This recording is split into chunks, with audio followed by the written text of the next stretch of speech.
everybody. Welcome back to part two of Ghana's election. This is Mercy McAffle with my wonderful co-host, Esperance. Hello again. Yes, so we're here to bring you part two of the discussion we had earlier on. For those who've watched part one, Yes, this please. is part two. Yes. And Do then watch if you the part haven't, two you to should understand. please go back to that. Then you come back to this, or you can finish this and go back. Either way, but stick here. That's going to be a very interesting discussion. Would like you to please subscribe to our channel, comment, like, and do share our videos. We want as many people as possible to get this video. Yes, and then we really want to. I'm very curious. I want to see what people are saying. I want to know what you think about this topic of the election. Just, let us know. Just put some it will be comments very down there. interesting for us to know what we'll read comments the and so we can perception get a is feedback. out there. Yes, that's very true. And well, we have a new president. Yes. So what are you expecting going forward from this president? It's going to be interesting, actually. It is actually. There are a few things that I am looking forward to myself. Besides, of course, my Ghana citizenship. Oh, you said that again. I'm sticking to it. Yeah. Okay. Yeah. So I'm looking at a few things. Okay. I'm looking at a stable economy, because a stable economy opens up market for investment, and investment drive growth for every country. Exactly. So you need that, because nobody wants to invest in a country where the currency is just flying through the roof and things are just collapsing. So that's the first thing that I'm looking forward to. And then the second thing I am looking forward to is removal of so many hurdles. Again, it's just related to business, hurdles and taxes and some of these things you do not understand. Sure. And some levies that don't really make sense anymore. And some levies are quite high because you look at it on the invoice and you ask yourself, am I going to be able to afford my life in this country, or that is it? But I mean, there are so many things that one can be looking forward to. But I want to also what somebody told me? Somebody told me actually that you have to be rich to live in Ghana, which was ridiculous when I heard it. It is actually true. Mind you, do you have to be rich to live in Ghana? It seemed to appear like that now, with the current state of the economy and everything. You have to be wealthy to be in Ghana. It's like the rich are richer and the poor are poorer. And so how are they surviving? How is the poor surviving in an economy like that? Well, what I saw myself, I think you were there after me, but when I was there, I saw a lot of despair. That's one thing I saw. Which probably caused this frustration that we saw throughout this election. To have I don't know if it has ever happened before, but I mean, the President Mahama, won 13 out of 16. Has it ever happened before? Not that I know of. That's why I was saying earlier on that this is a historic election. Yeah. This is quite historic. Because I think Dr. Bahumia only won in Ashanti region and Eastern region. Yes. That was very I was very surprised. I think that was the Upper East and the Ashanti region. Upper East and Ashanti. Okay, sorry. No, I have to check that fact. I know for sure that it was Ashanti region, but I'll confirm the other part of the country that he also was. I was very surprised. I mean, the whole country looked like there was a blue dot in the middle of green. With so many grains. Yes. Which has never really happened like that. Before. No. So that could tell you the uproar and the despair, level of despair, the level of anger that these people were feeling going to the polls to cast their votes. But my question now to you is, just being a bit rational here, is what do you think happened in the 8 years that brought about such result? What do you think really happened? I believe that there were some divisions that happened even within the party. that Okay. I believe most people have no knowledge about.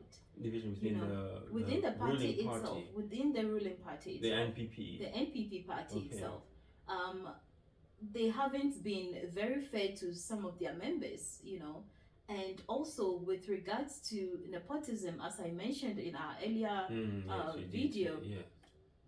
Parliament actually spoke to the president to change the finance minister, because the finance minister happened to The be parliament actually was recommending to the president to change the finance and minister. those were a lot of people in parliament that recommended to the president to change the finance minister, but he never listened. He never heeded to those advice, and I believe that contributed to people within the same party creating reluctance to his absolutely vision. Yes. And So somebody also asked, do you think the president is a dictator? Because he believed that there were people who were scared to, speak their mind yes, and say what they want and what they don't want, because they were afraid of the president. Does that make him a dictator? I don't know. But with the behavior that he exhibited throughout his leadership as president of Ghana, you could say somehow, he led the country through dictatorship sometimes. He ruled with an iron fist, you say. Yeah. So do you think that the reason why the NPP could not retain the presidency is incumbent to the president's I won't say dictator, but to the president's way of doing things? Do you think they lost because of the president and what he was doing, or do you think it was a collective mistake of the party? I think it's a collective mistake, but whatever happens in a team, who is to blame? The leader. The leader, yes. He has the final say. No matter what everybody says, he says he gives the go ahead for things to be done. So right now, he's the one that people are speaking about now. Yes. So I believe he's a contributor. Mr. Bahumia was basically just a collateral damage of. Yes, I spoke to someone who was saying Baumia was just was a partner, but he did not behave as a partner whilst he was there, and even it was just a token. Through his own words, he did say he was just a mate.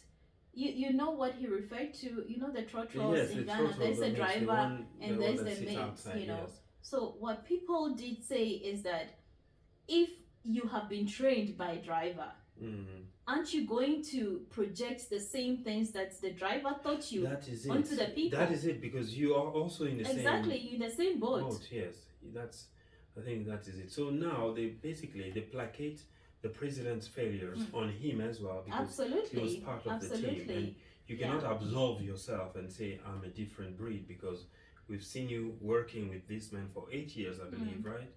So basically, what difference are you bringing? Yes. Are you coming to do? Yes. It's probably going to be the same. He will be behind the scenes, probably, telling you what to do whilst you are president. Yes. People were angry, and it did reflect in the way they voted this time around. I think it was a vote based on anger and frustration. Yeah. And then that's why we got what we got today. Now, my question is, usually political parties rise and then they fall. And sometimes such failures oftentimes create the downfall or the demise of a party. We've seen that a bit all over the world, where things fall apart. It has never been this low. But then you don't have the strength to regroup and come back stronger, so it just breaks down. Do you think we're looking at the very end of the NPP and then a new monopoly rising towards power and sustain itself in the name of NDC, or do you think the NPP can bounce back from this and bring back something out of the ordinary, because I mean you have to provide something that like that can I shock think the people. NDC was in power for quite some time before, you know, the NPP. They had 8 years, yes. Yes, before John they Atterley fought. and The NPP fought hard to gain, momentum in order for them to be elected into power. And during ex-president Ajikum Kufuor's time, before this guy, um, current president Akufo-Addo became president, and now Mr. Baumia trying to get get onto the. But what I'm trying to say is that Ghanaians are very reasonable sometimes. Although you can say that they are very loyal to their parties. Somebody can say my father's party is NPP, so no matter what they are doing, no matter how bad the economy is, I'm going to vote for NPP. Yes. And that also reflected in the way people voted, especially when it comes to the Ashantis. If I cannot give my vote to the NPP because of lack of proper governance or because of the economy, then I'll rather not vote. Instead of them giving the vote to somebody else, they would rather not vote. And I think that's what we saw this time during the elections. You would rather abstain from voting, than give the vote to somebody else. That's how loyal people are when it comes to, people are so loyal when it comes to their parties. But I think what they forget to remember is that if you don't vote, somebody else is going to vote on your behalf. And it will make the whole difference. Exactly. They will vote on your behalf. Oh, on your behalf or vote? No, they'll vote on your behalf. Because if you don't go to the poll to vote for the person that you wanted, in government, then I will go and vote for the person that I want to be in government. Oh, yes. So that's I'm voting my for vote you. will be detrimental to your absence. Exactly. So Okay, but I mean, the voting was very low this time. It was very low. Very low. I think compared to 2020, the projection was about 80%. This time around, but it's 60 something percent of voters. Percent of voters. So the total was what?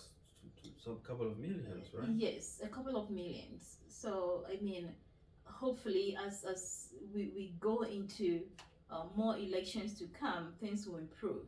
More people will. Because abstaining from voting doesn't make things sense. better. Yes, it doesn't. It doesn't. You make have to things vote better. to make a change. Yes, absolutely.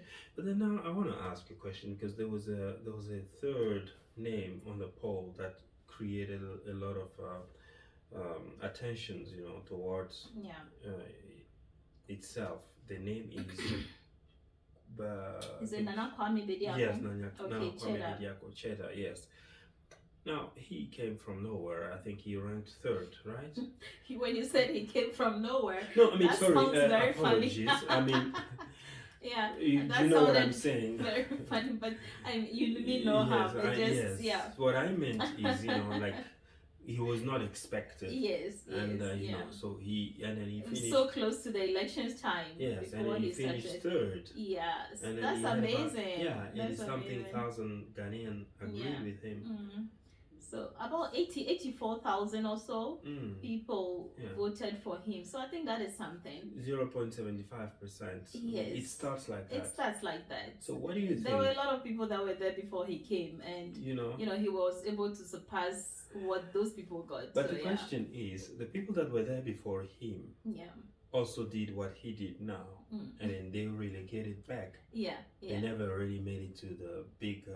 What will make him different this time around, and what will make him sustain himself as a political force, or how does he grow from there? Because he created there's this wind of change that you bring, and then 4 years later on, like, we don't see him, we don't hear of him. I see Nana Kwame Bediako as a visionary. Like, he seemed to be somebody who has a vision of what he wants to become, of what he What he wants to become, or what he wants Ghana to become. I think first of all, I'll say what he wants to become, because that guy. But if he has not yet become what he wants to become, how will he have a vision? Well, I see Ghana? him to be. He wants to become a president, the president of Ghana.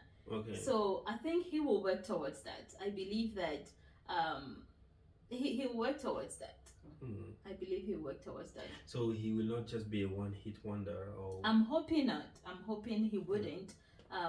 He should try his best to work at it, because I think if he continues the way he has started, I think he's gonna get far.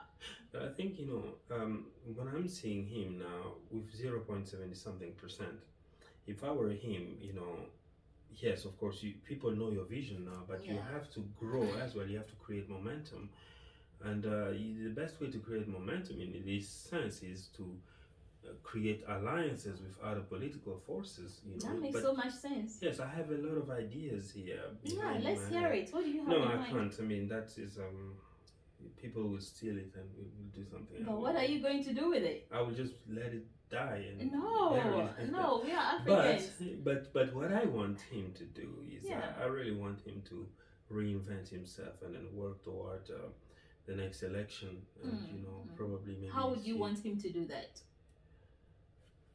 Well, I can't tell him what to do. He probably knows better what's. Oh, but trust me, this show goes far.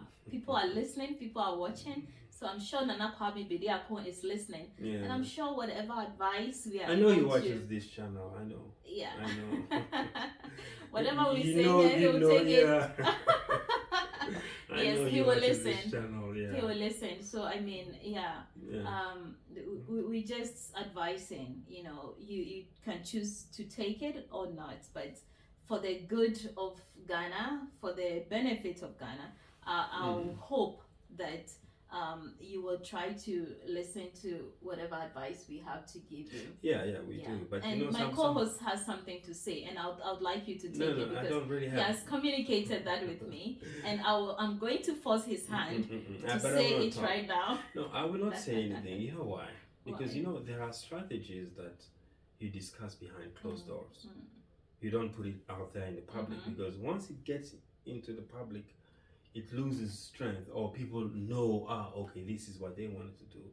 Imagine it's a bit like you want to, I'm just giving you an example. You say, I want to build a 10-story building. The whole world knows now that you. So are you going to call him privately, or are you going to get in touch with him privately to speak to him? They're here and they're there in New York as well. So if he speaks to you, he can always get it. But but I don't have his contact right now. If he can get in touch with me via social media channels, and maybe I'll be willing to share what you have shared with me. That was your idea, though. No, it is, and you know what? That's the most pragmatic way of going about it. It really is the most pragmatic, because if we already know what you're about. But you know that when you put it out there, it will be on our channel first. People will know that, okay, this is where this guy got his advice from, which is a plus for us, don't you think so? Well, except that's why people will want to be coming back. Yes, but the problem with expertise is it's costly, and you have to pay for it one way or the other. So you can't just be taking skills. This is a bit like. Can we do this for Africa? No, we can't. I'll tell you why. Imagine, you are in an auditorium, and then you listening to this amazing lecture, and these are things that will change your life, and then the next thing is you've paid $1 million to get there, and then the person who brings you in takes it and gives it away to everybody else. And you ask yourself, why did I pay $1 million for it? Okay. You know what I mean? Okay. So it's better be worth it. So Nana Kwame, please get in touch. We have something special for you, and I believe that it will help in your next 4 years election. So but maybe I don't want to tell him, because I'm supporting another party. Also, did you ever consider that? I did. Did you ever consider that? Maybe I'm an NPP or NDC supporter, and then I don't want to give such a golden strategy to him. Yeah. Or maybe I want to run as president. Okay, that would be good. At least we will vote for you. No, I'm Yeah. just kidding. So yeah, that was quite interesting. So these are just some of the numbers, that came through, the official numbers that came through from the EC. Yeah. Jane, I think her name is Jane Mensa. Jane Mensa, yes. Yes. That NPP got 4,657,304 votes, which amounted to 41.61% of the votes. And NDC got 6,328,397 votes. So over 1 million votes. That's 56.55%. Yeah, 1 million votes more than. That's a lot. That's a lot. 1 million people. That's a lot. And everyone so the turnout else was approximately about 11 million or something. From what you're saying here. Yeah. Oh, okay. Approximately. Yeah. And then everyone else, including currently, I'll call them the third force, Nana Kwame Bediako. But then when you put 55%, you say, right? Yeah, 56.55%. 56 and what, 40? 41.61%. So it gives you 7, and the others 97%. Yeah. So the remaining force is 3%. It's insignificant, but it no, the shows remaining the is diversity. 1.8%. Well, if you take 56% and 40 something percent, 41%, about 7, 8, about 98%. There are also ballots that were destroyed and stuff like that. So you have to think of that. That all came. So total voter turnout was 60.9% compared to the projection that people made, which was supposed to be between 75% and 80%. Interesting. So, yeah. It's paid to have a very smart co-host, very, very smart. Thank and you. Very good with numbers, Thank you. That's good. Maybe you're going to be the next president of the EC. Oh. Is it EC or Economic? Yeah. Well, the EC is the Electoral Commission. Yeah, Electoral Commission. Yeah, you should do I'll, very well there. You think so? Yes, because you're fair. But I'll really love to be the president instead. Of Ghana.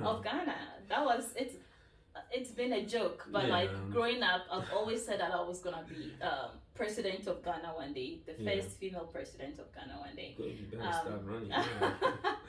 But I will tell you. Will you vote for me though? Yes, I will, because I know how you made up. I know your brain. But one thing I will say is I would not want you to be president. Why not? I would not even want me to be president. Why I'll tell not? you why. I'd love to know. I'll tell you why. Yeah. President's hands are tied. How so? It's. I think I was listening to Elon Musk, who was talking. They said, "Will you be running for president?" And he gave a brilliant answer, because it's exactly what I was thinking. Okay. When you are a president, all fault and failures fall on you, and success does not fall on you at all. If you're successful, well, we are all successful. Ghana. When you fail, it's on you. You're an individual. Exactly, but also your power of persuasions or power of decision are limited to an office. What I mean is, Elon Musk was talking. I mean, he has billions and billions and billions, but he can reach out to anything, anywhere in the world. He can do whatever he wants with his own money. With his own money, not taxpayers' money. Yes, no, his own money, and he can influence policy. You see, so this is why you find that you always have kingmakers, and these kingmakers never want to be president. We don't have the money that Elon Musk has. No, not necessarily about having the money. It's about having influence. And access. I'll give you an example. If you sit today as a president, if you sit with, let's say, a banker, a Swiss banker. Yeah. You know what's gonna happen? The next thing on Ghana News, tax evasions, offshore accounts, like all your moves are like that. But if I'm a kingmaker, you're a kingmaker, you'll be scrutinized. Yeah, no, but as a kingmaker, you're not. I mean, it's just a casual conversation. And I've realized something also. The most powerful people are the one in the shadows. In the shadow. The one that hold no office. But but they can get things done anywhere, anytime. And this is, for me, this is the best thing. And this is You the prefer best. that? I prefer that. I prefer walking up in the market, in Makola Market, or anywhere. And nobody Have you knows seen? Have you seen my videos? I I've told you seen- about the videos. Yeah, I've seen a few. I'm walking, literally walking amongst people, And I'm nobody like, knows you. nobody knows me. Yeah. And I'm like, do these people have any idea that there's an imposter? Not an imposter, because I felt like an imposter. I don't belong here. But do these people really know who I am? Yeah. They don't know. So you're sitting next to them, and then you're like, wow. You know, like I'm like, wow, you know, and then you don't even know me. I like that, you know. Yeah. Rather be in the shadow. You are not known. You prefer, I you know, prefer being that. yourself, being able Yes. to go to the shop to buy your That's it.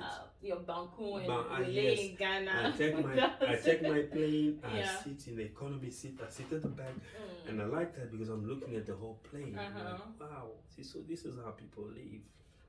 And You know? you're undisturbed, so Undisturbed, and nobody knows me. So I like that. yeah. And I think it's also good for you because then you can make moves and make things happen without being detected, you know? Okay, who knows? Maybe I'll listen to that advice. Yeah, okay. Yeah, so Yeah. moving on.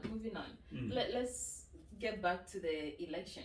Oh, yes, okay. Yeah, how things panned out and the president-elect on the 7th, he's going to be the official Take office, president. basically, yes. Yes. Through Nana Akufo-Addo, President Nana Akufo-Addo's speeches during the campaigns, he almost mentioned that he didn't want to hand over to somebody that did not believe in him, something like that, about his policies and stuff like that. But I think that it's very But unfair to say. that's what is going to happen. You Because didn't you- want to hand it you over have to to him, hand but it you over are to going to somebody hand else, it over yeah. to him. It's Whether unfair you to like say it or that, not. yeah. Whether you like it or not. Yeah, I think he shouldn't have said that. And but this is also one problem again. I realize, you know, we politics again in Africa is, you know, people are more like very Emotional. They are yes. very emotional about it. Because I heard somebody say it, if John Mahama wins, I'm setting myself alight and I'm burning myself. I'm like, that's just why talk. do we have to get to that? I know it's just talk, but why do we have to get to that? To get to that point, You know? I mean, Are people we enemies? talk. Are People we- like to brag. People like to make it seem like onone or not. Like, I'll say this in Tree. I'm sure Your audience those of will listen. yes, like Mijimi in Ga. That's what we say, Mijimi. I think we just have mouth. Most of the people, we just have mouth. It's, you know, without any substance. So yeah. Because, you know, the same mouth that you use to speak, it's the same you will use to cry. Absolutely. So, And I'm sure a lot of people have gone through that stage. You know, for the past few days, it's been crying and you know, not eating, and some of their fufus are spoiled and stuff like that. It's life. Go fetch your fufu, even if and it's in the enjoy dustbin. it. Go fetch it from the bin and just wash it clean and then just eat Yeah, it. basically, like, because you know, you can't dust destroy yourself yourself and over let's politics. help build a better Ghana for That is it. for all of us. You know, Ghana is a wonderful country. Ghana is a place that you would love to be. Yes. I love Ghana with all my heart, And I'm a proud Ghanaian. I know you. I speak about Ghana as if, you know, Ghana is my everything. It's I like love Ghana. it's like they say you were not born in Ghana. Well, Ghana was born in you. So yes. it's something. Ghana that is in my heart. Yeah, that sits wherever you go in the world. Yeah. It's there. But yeah, I mean, it will be nice. It will be nice to see Ghana getting back on track again. Yeah. I'm not saying it went off track, but I mean, like, you know, things can get better because it can serve also as a light to so many nations. Absolutely. You know, and you know, Ghana is a long history of influencing. Even if the Africa does not agree with this, but Ghana has always influenced African politics Hugely. from being the first ever state to gain independence. to what's happening today, I think I would not say it's the greatest nation in Africa, but it is the greatest nation in Africa. So it is. yes, I'm sorry to say, if by you my don't standard, agree with yes, us, yeah, it is. that's what we know. Yeah, Ghana is the it greatest is. nation And then, on the continent. And one thing that really touches me the most is its history, but also what what the founding father, which Dr. Kwame Nkrumah. Dr. Kwame Nkrumah, his vision of Ghana was not Ghana for Ghanaian; it was Absolutely. Ghana for Africa, He was Ghana a Pan-Africanist. for global Africa. Absolutely. Absolutely. That was his vision yes, for the country and the whole of Africa. Exactly. And when I found out, because I always never really knew, but when I found out what the purpose of that black star was, I was like, this is somebody who could see centuries from his time. Absolutely. And then you don't get that often. Yeah.